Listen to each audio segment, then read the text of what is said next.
Yo tout le monde, c'est Golden, j'espère que vous allez bien. Alors aujourd'hui, je vais faire une vidéo à la demande de plusieurs abonnés concernant une vidéo setting donc sur ma chaîne YouTube. Alors du coup, je vais vous montrer l'intégralité de mes settings, sachant que ma vidéo TikTok n'est pas forcément complète. Donc pour tous les abonnés TikTok, je les conseille vivement de venir voir cette vidéo. Alors donc, concernant les graphismes, alors moi je joue vraiment avec des graphismes de base, donc c'est-à-dire une luminosité à 100%, des contrastes dans l'interface basique, c'est-à-dire x1, aucun mode daltonien, avec une force de correction de 10. Alors moi je n'affiche pas les FPS, puisque pour moi ça me permet d'en gagner un petit peu sur Switch, parce que du coup on a beaucoup moins d'affichage, donc forcément beaucoup moins de prise sur l'écran en termes de graphisme. Ça nous permet de gagner un petit peu en termes de FPS, déjà qu'on n'en a pas beaucoup. Ensuite, mode énergie, j'en ai pas forcément.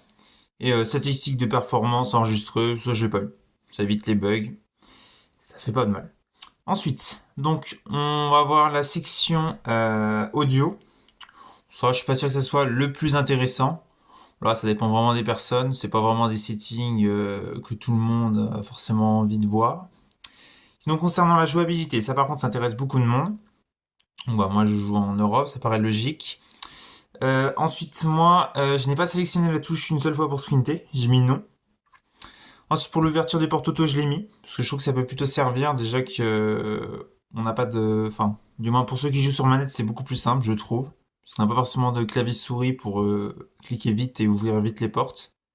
Ça peut être un petit peu agaçant, on va dire. Sinon, après, concernant l'escalade, moi j'ai mis maintenir pour sauter. Enfin, maintenir sauter pour pouvoir escalader. Alors, je sais qu'il y en a certains qui peuvent maintenir sprinter pour escalader. Ça marche aussi.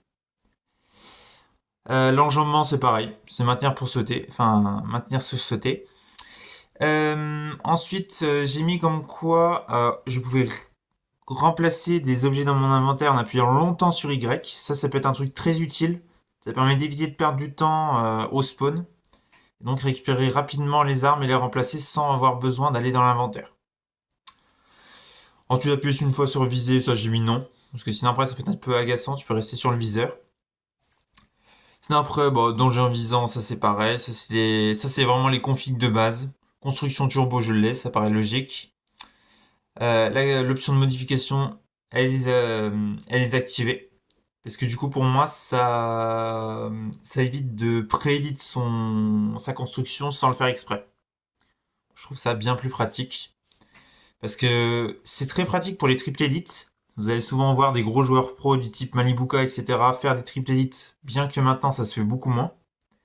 Mais au moins, euh, vous allez moins avoir vos construits comme vous ne le souhaitez pas, quoi. Vous n'allez pas vous retrouver avec un mur édité en fenêtre alors que vous souhaitez vous protéger. Si vous souhaitez vous protéger et que la personne est en face, il va dire ah il a triplé, enfin il a préédité son wall, je peux lui mettre la balle sans aucun souci.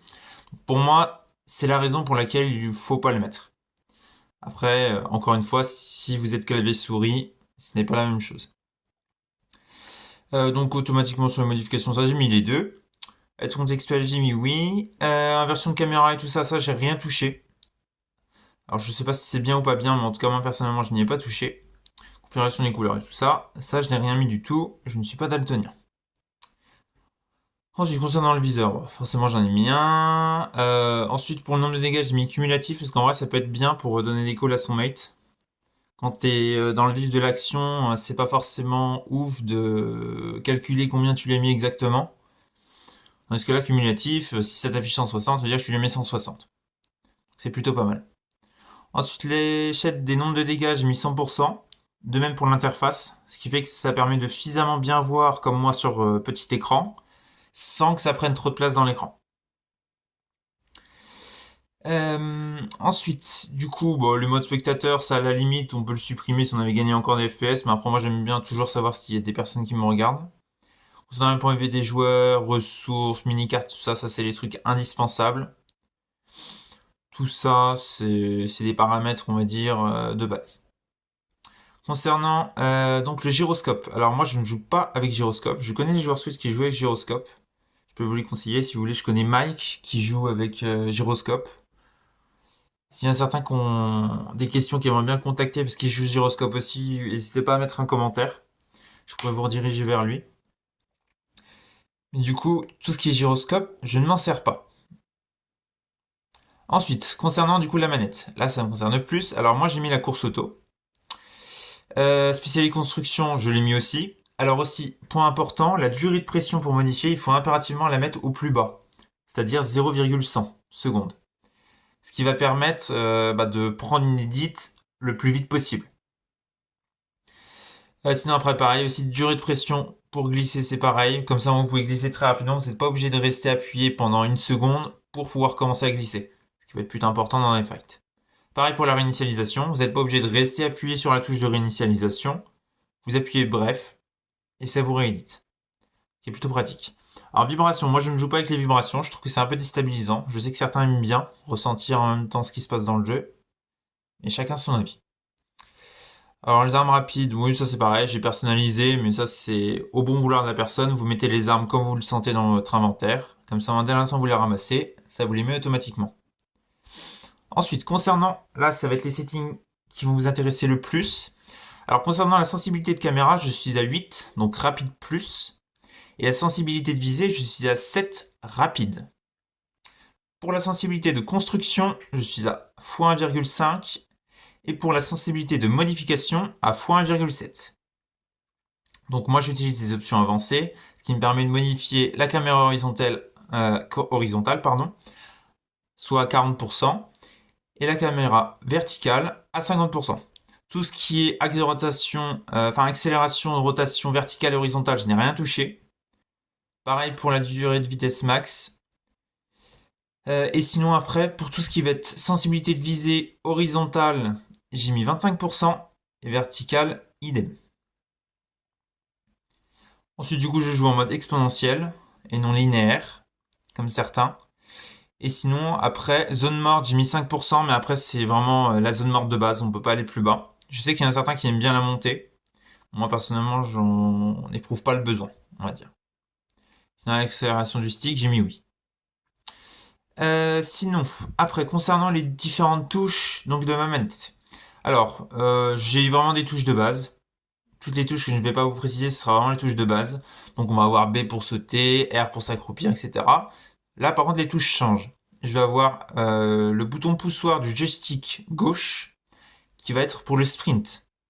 C'est que je vais devoir appuyer longtemps pour pouvoir que ça me sprint. Ce qui peut être plutôt pratique quand on est en BF, on n'a pas forcément le temps d'appuyer sur une autre touche.